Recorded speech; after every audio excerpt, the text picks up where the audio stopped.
Praise the Lord.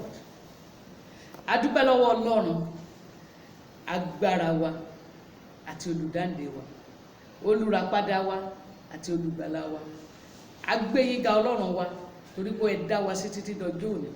Látòtí rí Sunday mìíràn nínú oṣù kẹta, ògo ni fún orúkọ Ọlọ́run. Mo kí yín káàbọ̀ sí ìjọsìn ọjọ́ ìsinmi ti ìjọ The Love of Old Evangelical Church, ìjọ oníhìnrere ìfẹ́ ìgbàanì. Mo dẹ̀ gbàdúrà pé ìwọlé ọ̀rọ̀ Ọlọ́run lónìí ayé yín kò sí rere. Ìwọlé ọ̀rọ̀ Ọlọ́run lónìí á jẹ́ kẹ́ ríra yín kí ẹ sì gbé ìgbésẹ̀ àtúnṣe. Á fa ọwọ́ Ọlọ́run súnmọ́ yín kí èmi àti ẹ̀yin sì lè rí àánú gbà. Ògo ni fún orúkọ rẹ̀. Bí a ti wá ń lọ báyìí, ṣáájú ká tó gbọ́rọ̀ Ọlọ́run, ẹ jẹ́ ká gbàdúrà. Ní orúkọ Jésù, Bàbá wa àti Ọlọ́run wa, a gbé yín ga lẹ́ẹ̀kan sí. Títí ayé la ó máa yìn yín torí pé ẹ dára sí wa. Olúwa gba ọpẹ́ wa. Nínú ọ̀rọ̀ rẹ láàárọ̀ yìí, Olúwa jẹ́ ká rí ọ. Olúwa, mo wá bẹ̀bẹ̀ gbogbo ẹ̀ṣẹ̀ tó lè dí wa lọ́wọ́, ẹ̀jẹ̀ Jésù kó pa wọ́n rẹ́, ẹ̀jẹ̀ Jésù kó fọ̀ wọ́n mọ́. Olúwa fi àánú bẹ̀ wá wò, Olúwa fi ojú rere bẹ̀ wá wò. Jẹ́ kí ẹnì kọ̀ọ̀kan wá ríra wa nínú ọ̀rọ̀ náà ká sì lè gbé ìgbésẹ̀ àtúnṣe ní orúkọ ńlá Jésù Kristi Olúwa wa. Àmín. Kókó ọ̀rọ̀ Ọlọ́run tí a fẹ́ gbọ́ lénìí ni ayé mi. Ayé mi, èyí tí àwọn olóyìnbó ń pè ní my life. Ibi kíkà tí a sì fẹ́ wò ní ìwé Éfésù orí kejì ẹsẹ̀ ìkẹwàá. Éfésù orí kejì ẹsẹ̀ ìkẹwàá. Nítorí àwa ni iṣẹ́ ọwọ́ rẹ̀ tí a ti dá nínú Kristi Jésù fún iṣẹ́ rere tí Ọlọ́run ti pèsè tẹ́lẹ̀ kí àwa kí ó lè máa rìn nínú wọn. Àwa ni iṣẹ́ ọwọ́ rẹ̀ tí a ti dá nínú Jésù Kristi fún iṣẹ́ rere gbogbo. Ẹ jẹ́ kó yé wa pé ayé wa aya wa ni. Lólórin kan sọ pé ẹ̀mí ènìyàn láyé o àtọ̀rọ̀ rẹ̀ ni, àtọ̀rọ̀ rẹ̀ lọ́wọ́ Ọlọ́run ni. Ẹ̀mí ènìyàn láyé o àtọ̀rọ̀ rẹ̀ ni. Ayé wa jẹ́ ẹ̀bùn láti ọ̀dọ̀ Ọlọ́run wa. Nínú ìwé Genesis orí keje ẹsẹ̀ keje, nígbà tí Ọlọ́run dá ènìyàn tán tó mọ wá sílẹ̀ tán, Bíbélì sọ fún wa bẹ̀ pé ó sì mí ìmí ìyè sínú ènìyàn. Bí ènìyàn ṣe di alààyè ọkàn nìyẹn. Sórí wípé ìmí ìyè tó ń bẹ nínú rẹ tó fi dá ayé rẹ mọ̀ yẹn, ìwọ kọ́ ló ní. Nígbà tó bá dẹ̀ parí ìrìn àjò rẹ ní ayé yìí, bóyá o bẹ́ ni, bóyá o rìn ni, bóyá o sáré ni, bóyá o rìn lọ́nà tó tó àtọ̀nà tí ò tó, ó ń padà tọ̀ Ọlọ́run lọ. Mo ní ẹ̀mí ènìyàn láyé o àtọ̀rọ̀ rẹ̀ ni. Ò bá lówó lọ́wọ́ kò dá dúró, ó ń padà tọ̀ Ọlọ́run lọ. Ẹ̀mí ènìyàn láyé o àtọ̀rọ̀ rẹ̀ ni. K'Olúwa kó jọ kó jẹ́ ká lo ìgbé ayé wa ní ọ̀nà rere tó yẹ pé tí a bá padà délé, a ó gbà ó káàbọ̀ ọmọ ọ̀dọ̀ rere. Tí a bá ń sọ̀rọ̀ nípa ayé wa, ó jẹ́ gbogbo tí ènìyàn dúró fún. Ó dẹ̀ ní ipa mẹ́ta pàtàkì. Ipa kìíní, ó ní ipa téèyàn dá kankan mọ̀, tó jẹ́ pé àwọn òbí, àwọn ẹ̀gbọ́n, àwọn ẹbí, àwọn alájọgbé, aládùúgbò tí wọ́n bá yín pé tẹ́jọ́ ń rìn, àwọn ni ń ṣàkóso ayé ẹ̀. Àwọn tó wà ládùúgbò, bó o bá fẹ́ sáré báyìí, wọ́n á dá ẹ padà. Tó o bá tètè gbọ́, wọ́n á nà ẹ́. So ìyẹn jẹ́ àkókò téèyàn dá nǹkan mọ̀. Ìgbà kejì ni àkókò tí wọ́n gan náà dá nǹkan mọ̀, tó lè kọrin pé mi ló làpá mi, bó bá lè já ọjà, ó lè já lóru kó gbọ̀nà pàtí lọ, kó rìnrìn tí ò yẹ, ó lè ṣe tó wù ọ́. Sọmọ pọ́nmọ́ tá bíire kì í rìnrìn, ìjákùmọ̀ ìrìn sàn. Ó lè rìn lóru, ó lè rìn bó ṣe wù ẹ́, ó lè ṣe ayé ẹ bó ti wù ẹ́, ó lè jáyé ìjẹkújẹ, ó lè pa, ó lè ṣe tó wù ẹ́, ó lè báyé èèyàn jẹ́, ó dẹ̀ lè ṣe rere. Ó lè yọ̀ǹda àkọ́gbà yẹn ló yọ̀ǹda ẹ̀mí ẹ̀rẹ́ fún Sátánì. Ọ̀pọ̀lọpọ̀ àwọn ènìyàn, ọ̀pọ̀lọpọ̀ àwọn ọ̀dọ́, ó ní ayé wọn ti bàjẹ́ ní ipa kejì yìí, tó jẹ́ pé nǹkan wá fi máa dé ipa kẹta, wọ́n á máa jèrè sí ọwọ́ wọn. Torí tó bá ṣe nípa kejì ni ó sọ bí ipa kẹta rẹ̀ ó ti rí. Ipa kẹta yẹn dẹ̀ jẹ́ àkókò téèyàn tí ò lè ranra rẹ̀ lọ́wọ́, a helpless stage. Àkókò tó lè ranra rẹ̀ lọ́wọ́, tó ṣe pé o tún wá padà wá sọ́wọ́ ọmọ. Àwọn òbí rẹ̀ ní níbẹ̀rẹ̀, o tún wá wà sọ́dọ̀ ọmọ, sọ́dọ̀ ẹbí tó wà lára ń sọ́dọ̀ àwọn ọ̀rẹ́, sọ́dọ̀ àwọn tí wọ́n lè ràn ẹ́ lọ́wọ́. Mo gbàdúrà gbogbo ìrìn àjò tí a ti rìn, bóyá èyí tí a ti ṣe lòdì sí ayé wa nígbà tá ò dá nǹkan kan mọ̀ ni, mo gbàdúrà kí Ọlọ́run kó gbà wá, kọ́lọ́run kó ṣe àtúnṣe. Bóyá èyí tí àwa gan ti ṣe nígbà tí a ò lè ṣe ni, kí Olúwa kó jọ kó ràn wá lọ́wọ́, àánú Ọlọ́run kó farahàn, kó Olúwa kó bá wa yí, kó ṣe àtúnṣe ohun tí a ti ṣe yẹn padà ní orúkọ ńlá Jésù Kristi. Ẹ̀yin ènìyàn wa, kí ni ayé wa dúró lé lórí? Kí ni a ṣe pàtàkì ayé wa? Kí ni ayé wa ní í ṣe? Ohun tí ayé wa dúró lé lórí tí olóyìnbó pé ní what are life in for? Ìkíní, ìgbà ìbí wa. Ìgbà ìbí wa yìí dẹ̀ jẹ́ àkókò tí a ò mọ nǹkan kan. Bákan náà ni mo ti sọ fún yín. Ohun kejì, ó ní ìgbà tí àwa náà ń gé ọ̀dọ́, tí a ti dìde, tá a ti mọ ọwọ́ ọ̀tún yàtọ̀ sọ́wọ́ òsì. Eléyìí là ń pè ní adolescent stage or conscious stage. Ó jẹ́ àkókò ewu lọ́pọ̀lọpọ̀. Ó sì jẹ́ àkókò ewu, àkókò tí a máa ń ṣe ìpinnu bí ayé wa yóò ti rí. Ìpinnu lórí iṣẹ́ wo la fẹ́ yàn láàyò, ìyẹn ni kàríà wa. Ìpinnu ta ni ẹni tí a fẹ́ fẹ́, báwo ni ẹbí wa yóò ti rí. Ìpinnu báwo ni ìgbé ayé ẹ̀mí wa yóò ti rí. Ìyẹn ni ìpele kẹrin tí ayé karùn-ún tí ayé wa dúró fún. Ohun tí ó bá dẹ̀ yàn ní ìpinnu karùn-ún yìí, ó ní ó sọ tó máa ṣẹlẹ̀ ní àwọn ìpinnu tó ṣẹ́kù.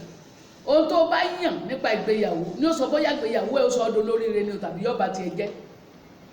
Ohun tí ó bá yàn nípa iṣẹ́ tó fẹ́ ṣe, ó ní ó sọ bó ṣoríire láyé tàbí bẹ́ẹ̀ kọ́. Níbi ìpinnu téèyàn ti rìnrìn àjò ẹ̀mí yìí, ó lè yan Kristi, ó dẹ̀ lè fi ẹ̀mí rẹ̀ fún Sátánì. Wà wá rí pé bó bá ti fi ẹ̀mí rẹ̀ fún Sátánì, kò ní ọ́ lára láti ṣiṣẹ́ ibi gbogbo. Iṣẹ́ ibi gbogbo kò ní ọ́ lára láti ṣe. Nípa báyìí, wà wá rí pé wà á máa fi ayé rẹ̀, wà á máa fi ta káìtì lọ. Ṣùgbọ́n tó bá yan ti Kristi, òun ló máa sọ bí ìgbé ayé afẹ́ rẹ̀ yóò ti rí. Irú ènìyàn tó bá mọ́ rẹ̀, so mọ̀ pé ní a ò lè mọ́ rẹ̀ báyìí. Ṣùgbọ́n Bíbélì ní ká kíyèsára. 1 Corinthians 15:33, ó ní ká má tàn yẹn, ó sọ fún wa wípé ká má tàn nìyẹn, ẹgbẹ́ búburú ó ń ba ìwà rere jẹ́. Ohun tó tún ṣẹlẹ̀ náà ní ọ̀nà kẹjọ ni pé bí ọrọ̀ ajé wa yóò ti rí. Ìwọ tó yan ohun tó dára láti ṣe gí iṣẹ́, ó ṣeé ṣe kí ọrọ̀ ajé rẹ mẹ́hẹ̀. Ohun kẹjọ, ó ní pé àwọn ìdojúkọ tá a máa nínú ayé di challenges. Bó o bá ṣe hùwà ní àkókò ìdojúkọ rẹ, ó ní ó sọ bó borí tàbí ó máa fìdí rẹmi. Bó bá dẹ̀ ṣe fìdí rẹmi sí, ó ní ó sọ bóyá o ti pàdánù ìdí ìwásáyé rẹ̀. Tó bá dẹ̀ ṣe àṣeyọrí, ìyẹn ni ó sọ bóyá o ti ṣetán láti mú àyànmọ́ ṣe. Kí wá ní àwọn ohun tó lè sọ bí a ó ti lo ayé wa? Sọ pé wọ́n lo láyé rẹ̀, èmi náà mú ní tèmi. Bí Ọlọ́run ti ṣètò pé kémi lo ayé mi ni mò ń lo yìí, báwo ni wọ́n ṣe ń lo ayé tiẹ̀? Ọ̀tọ̀ ló wù bí mo ti fẹ́ lò, ṣùgbọ́n nǹkan Ọlọ́run ní bó ṣe fẹ́ kí n lò rè, mo dẹ̀ ń lò fún ògo rẹ̀. Ohun tí mo fẹ́ kó mọ̀ ní èyí, tí èèyàn bá mọ ìdí ìwásáyé rẹ̀, kò lè lo ayé ẹ̀ dáadáa. Bóbìnrin ò bá mọ ìdí tó fi wà nílé ọkọ, kò lè tún ìdílé ọkọ yẹn ṣe. Gbogbo ìpìlẹ̀ foundation àti gbogbo òkúta tí wọ́n ti tò lérí ara wọn, blọọkù tí wọ́n ti tò nínú ìdílé yẹn tí jẹ́ ìṣọ̀kan, òun ló máa fà wọ́n tún kọ̀ọ̀kan. Torí kò mọ̀dí tó fi wá bẹ̀, kò mọ̀ pa fi àṣẹ fóun láti kọ́ ilé náà pẹ̀lú ọgbọ́n. Bẹ́ẹ̀ náà ni tí ènìyàn, ọkùnrin ní tàbí obìnrin, ènìyàn tá à ń pè ní ènìyàn, tí ò bá mọ ìdí tó fi wà ní ayé, kò lè lo ayé ẹ̀ dáadáa. Tí ò bá mọ ìdí tó fi wà nínú ẹbí, kò lè ṣe tó dáa fẹ́ bí yẹn. Tí ò bá mọ ìdí tó fi wà láwùjọ, kò lè ṣe tó dáa fáwùjọ yẹn. Tí ò bá mọ ìdí tá a fi sípò gẹ́gẹ́ bí olórí, pé constituency mi o ní ibi tí wọ́n ní mójútó, kò ní ṣe tó dá síbẹ̀. Àròpá fi sípò yẹn kó lè kówó jẹ, àròpá fi sípò yẹn kó lè gbé ọrọ̀ fún ọmọ tí wọn ò tí ì bí, kò ní fi fún àwọn èèyàn. A gbọ́dọ̀ mọ ìdí tá a fi wá sáyé. Tí èèyàn bá mọ ìdí tó fi wà ní chọ́ọ̀chì, dípò kó mú ojúṣe tiẹ̀ sínú chọ́ọ̀chì, a máa ṣe àwáwí sáà ni, a máa dìtẹ̀ pẹ̀lú àwọn èèyàn, a rí gbogbo àṣìṣe pásítọ̀, a rí gbogbo àṣìṣe brọ́dà, a rí gbogbo àṣìṣe sísítà. Kí ni ìdí tó fi wà níbi tó wà yìí? kí nìdí tó fi jẹ́ ẹbí? k'Olúwa kó jọ̀ọ́ kó ràn wá lọ́wọ́. bó o bá wá mọ̀ ìdí tí wọ́n fi wá sáyé, jẹ́ kí n sọ àwọn díẹ̀ nínú ìdí tí Ọlọ́run fi dá wa. jẹ́ fún ẹ níbi pọ́ìntì mẹ́wàá ń bẹ. ìkíní, Ọlọ́run, àwa ènìyàn a ò ṣe àbájáde ìjàmbá. We are not product of accident. Ọlọ́run dá wa ká ní àwòrán ara rẹ̀ àti gẹ́gẹ́ bí ìrí rẹ̀. kì í ṣe àwòrán tá a fojú rí báyìí, ṣùgbọ́n àwòrán nípa ẹ̀dá Ọlọ́run bí Olúwa ti ṣètò wa nìyẹn. ìyẹn ló sọ nínú Genesis 1:26, ẹ wá ẹ jẹ́ ká dá ènìyàn ní àwòrán ara wa àti gẹ́gẹ́ bí ìrí wa. ìdí kejì, a dá ènìyàn fún ògo Ọlọ́run. Isaiah 43:7.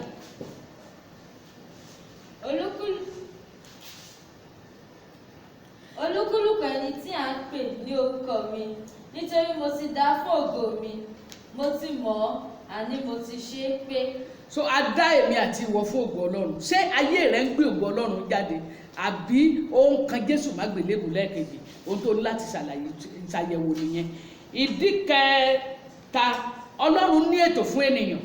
nínú Jeremiah 29:11, ó ní mo mọ èrò tí mo rò sí yín, èrò rere ní kì í ṣe fún ibi, láti fún yín ní ìgbẹ̀yìn tó dára. Ọlọ́run iṣẹ́ tó kàn máa ń dá ènìyàn sá lásán. ó dá ọ pẹ̀lú ìṣúra, ó dá ọ pẹ̀lú ìdí pàtàkì, ó dẹ̀ ní èrò rere fún ọ. Number 4, ìdí kẹrin, ètò Ọlọ́run kẹrin fún wa.